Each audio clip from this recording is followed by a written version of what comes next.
예수님께서 저녁에 기도할 때 천국에 데려가셨습니다. 데려가실 때 예수님께서는 금색의 빛이 나셨습니다. 신비로운 모습이셨습니다. 천국에 가니까 무슨 유리병이 보였는데 그것에 금가루가 담겨 있었고 뚜껑은 금색 천 같은 것으로 덮여 있었습니다. 모양이 딸기잼 넣는 통과 비슷했습니다. 통만 먼저 보여서 뭔가 한참 봤는데 자세히 보니 천국의 보좌였습니다.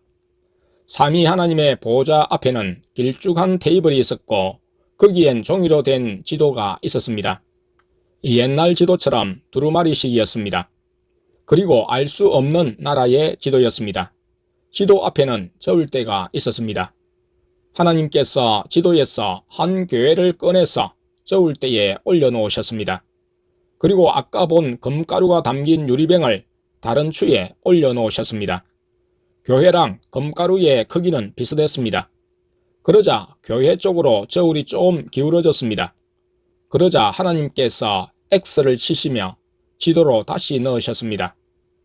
그 다음에 하나님께서 지도에서 다른 한 교회를 꺼내서 저울대에 올려놓으셨습니다. 그 교회 맞은편 저울에는 또 금가루 유리병을 올려놓으셨습니다. 이번엔 저울이 기울지 않고 수평을 이루었습니다. 그러자 하나님께서 동그라미 표시를 하시며 지도에 그 교회를 다시 놓으셨는데 교회가 지도 위로 우뚝 서 있었습니다. 신기한 일이었습니다. 그리고 다른 교회를 꺼내어 저울에 올려놓으셨습니다. 그리고 맞은편에 금가루 유리병을 올려놓으셨습니다. 이번 교회는 길쭉하고 아주 높았습니다. 그래서 저울대에 놓자 저울이 교회로 많이 기울어서 바닥에 닿을 것 같았습니다. 하나님께서 X를 치시며 그 교회를 가루로 만드셔서 없애셨습니다. 그리고 이번엔 다른 교회를 지도에서 꺼내서 저울에 올려놓으셨습니다. 교회가 아주 작아서 잘 안 보였습니다. 그리고 맞은편에 금가루 유리병을 올려놓으셨습니다. 유리병이 좀 더 컸습니다. 이번 교회도 수평을 이루자 하나님께서 동그라미를 하시며 지도에 올려놓으셨는데 지도에서 교회가 우뚝 서 있었습니다. 하나님께서 지도에 불을 주셨고 두 개의 교회가 불타올랐습니다. 하나님께서 교회의 불을 손가락 한 개로 만지시니 하나님의 손가락에 불이 붙어 타올랐고 그 손가락으로 지도의 어떤 부분들을 만지시니 그 부분만 조그맣게 불타올랐습니다. 그런 부분들을 5개 정도 만드시고 지도 전체에 불을 주셨습니다. 지도가 빨갛게 타올랐고 원래 불이 붙어있던 교회들은 노란 빛의 불을 내면서 탔습니다. 여기까지 보여주신 것들이 무엇을 의미하는지는 깨닫지 못하여서 잘 모르겠습니다. 하나님께서 나는 달아본다. 그리고 내 기준에 합당치 않으면 촛대를 옮길 수도 있다 라고 말씀하셨습니다. 그리고 나서 하나님께서 말씀을 시작하셨습니다. 목소리가 굉장히 크고 천둥처럼 쩌렁쩌렁 하셨습니다.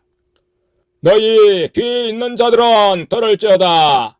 내가 진실로 너희에게 이르노니 나와 및 복음을 위하여 집이나 형제나 자매나 어미나 아비나 자식이나 전토를 벌인 자는 금세에 있어 집과 형제와 자매와 모친과 자식과 전토를 100배나 받되 핍박을 gem하여 받고 내세에 영생을 받지 못할 자가 없느니라. 좁은 문으로 들어가기를 힘쓰라. 내가 너희에게 이르노니 들어가기를 구하여도 못하는 자가 많으리라 라고 말씀하셨고 이어서 십자가의 도는 아무리 말해도 지나치지 않다. 내가 가라는 곳으로 순종해서 갔느냐? 잘했노라. 하지만 그것으로만은 부족하다. 초원교회에 왔다고 다가 아니다. 나를 위해 고난과 고통의 길 가지 않는 자는 순교할 수 없다. 그리고 그런 자는 십자가의 진리를 알 수 없다. 십자가의 진리는 좁은 길을 가는 자만 알 수 있다.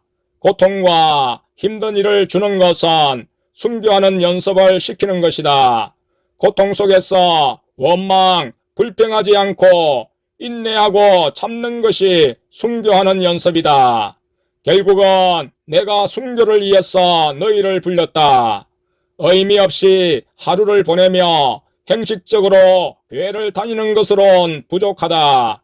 하루하루 나에게 집중해서 믿음으로 살아야 한다. 나에게 물질만 주는 것은 부족하다. 물질만 주지 말고 너희 마음도 내게 물질과 함께 주어라. 남을 미워하지 않는 정도로는 부족하다. 자신에게 고통을 주는 자를 사랑할 수 있어야 한다. 나도 많은 핍박을 겪었다. 내가 이 땅에서 십자가를 진 것 같이 너희도 나처럼 십자가를 져야 한다. 내가 용서한 것 같이 너희도 다른 사람들을 그렇게 용서해야 한다. 내가 한 영혼을 사랑하는 것 같이 너희도 그렇게 사랑해야 한다. 너희 마음속에 그런 사랑이 있느냐? 내가 사랑하는 것 같이 남을 사랑하느냐? 나는 섬김을 받으려고가 아니라 섬기려고 이 땅에 왔다. 내가 섬김을 받으려고 했다면 난 십자가 길을 가지 못했을 것이다. 남을 섬길 때 마음속에 감사가 끊이지 않을 것이다. 마음속에 감사가 없다면 섬기지 않았으이다. 남을 위해서 너희 목숨을 내어놓을 수 있느냐? 내어놓을 수 있어야 한다. 나는 다른 이들을 위해 내 몸을 희생 제물로 바쳤다. 내가 그렇게 했듯이 너희도 그렇게 할 수 있어야 한다. 순교자는 자기 것이 없다. 순교자는 자신의 유익을 구하지 않으며 자기 인생을 살지 않으며 자기 자신까지도 버린다. 나를 부인한 베드로처럼 입으로만 순교할 수 있다고 하지 말고 행동으로 실천하여라. 섬겨라 라고 말씀하셨습니다. 그리고 잠시 침묵하시다가 또 섬겨라 라고 말씀하셨고 또 잠시 후에 섬겨라 라고 말씀하셨습니다. 남보다 많이 가진 것, 물질이나 재산, 남보다 뛰어나거나 괜찮은 부분이 있다면 그것으로 남을 섬겨라. 섬기라고 주는 것이다. 그리고선 예수님께서 보좌에서 내려오셔서 가까이 오셨습니다. 예수님께서 사랑하시는 눈으로 바라보시며 내가 감당할 수 없게 보이고 할 수 없는 일을 시킬 때는 믿음을 시험하는 것이다. 믿음으로 앞을 내다볼 때 앞으로 한 발자국씩 걸어 나갈 수 있다. 영적인 눈으로 앞을 바라봐야 한다.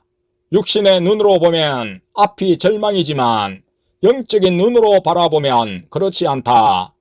영은 보지 못하는 것을 듣고 본다. 육신의 눈으로 보면 현실이 보이고 앞이 까맣지만 영적인 눈으로 보면 뛰어넘을 수 있다.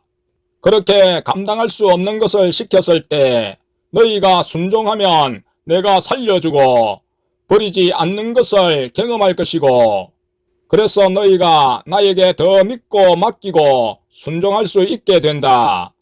너희에게는 너희의 앞날을 계획할 권이 없다. 너희는 내가 보내는 길로 가는 것뿐이다. 너희는 그 길로 갈지 안 갈지만 선택하는 것이다. 아브라함은 내가 보내는 곳으로 순종해서 갔다. 나더러 주여 주여 하는 자마다 천국에 다 들어갈 것이 아니요 다만 하늘에 계신 내 아버지의 뜻대로 행하는 자라야 들어가리라. 내가 보내는 길로 가는 자는 진리의 보물을 찾을 것이다.